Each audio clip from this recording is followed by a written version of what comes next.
जब हम कश्मीर से नीम करोली बाबा के धाम की ओर निकले तो वो सिर्फ एक यात्रा नहीं थी, वो हमारे दिल की पुकार थी।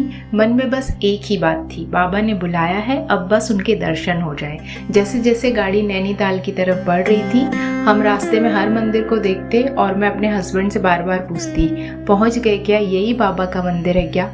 मुझे नहीं पता था मंदिर कहाँ है और मैं इतनी उत्सुक थी कि हर मोड़ पर मैं बस यही पूछते हुए जा रही थी। फिर गाड़ी आगे बढ़ती और मैं फिर पूछती, अब आगे क्या, यही है ना? तो मेरा मन तो जैसे हर पल बाबा से मिलने को तड़प रहा था। लेकिन जब सच में बाबा नीम करोली के मंदिर का बोर्ड सामने आया, हमारी आवाज़ रुक गई, हम चुप से हो गए, आंखों में बस आंसू आ गए। धीरे से हमने कहा, बाबा क्या हम सच में आ गए?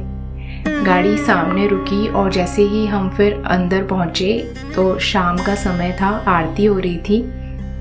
घंटियां, शंख, भजन सब कुछ उस पल को दिव्य बना रहा था। और जब हमने बाबा की मूर्ति देखी, ऐसा लग रहा था जैसे बाबा सिर्फ हमें ही देख रहे हों।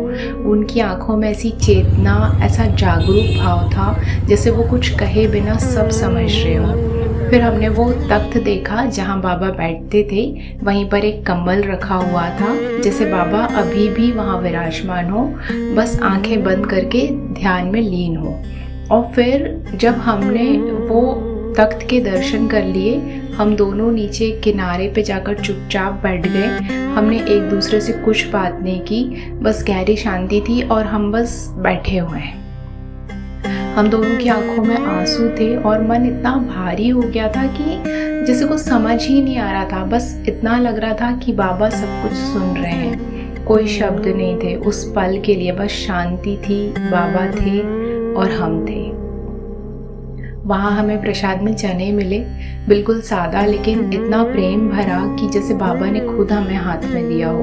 हमने वहाँ से लड्डू का प्रसाद भी खरीदा ताकि बाबा का आशीर्वाद अपने साथ घर ले जा सकें।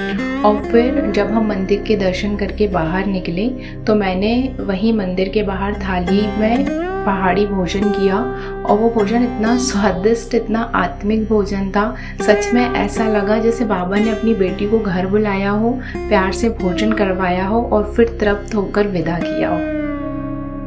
एक और बात जिसने हमारे दिल को छू लिया, अगर आप बाबा को प्रसाद या कुछ अर्पित करना चाहें जैसे कंबल, तो वहाँ मना नहीं करते। आप वो अंदर ले जा सकते हैं, बाबा के चरणों में रख सकते हैं और फिर उसे वापस अपने घर ला सकते हैं। मतलब वहाँ कोई कुछ मांगता नहीं है।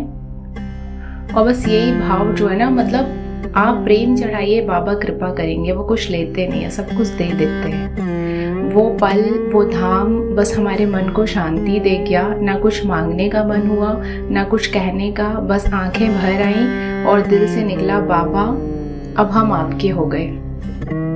नीम करोली धाम कोई सिर्फ मंदिर नहीं है, वो एक एहसास है, हमारे अंदर उतरता है, हमें भीतर से छूता है और हमें पूरा बदल देता है। आज भी वो सफ़र याद करते हैं तो मुस्कान के साथ आंखें भीग जाती हैं, क्योंकि अब हम जानते हैं बाबा जब बुलाते हैं ना तभी पहुंचा जाता है। और हम पहुंचे क्योंकि बाबा ने हमें बुलाया था। जय श्री नीम करोली बाबा।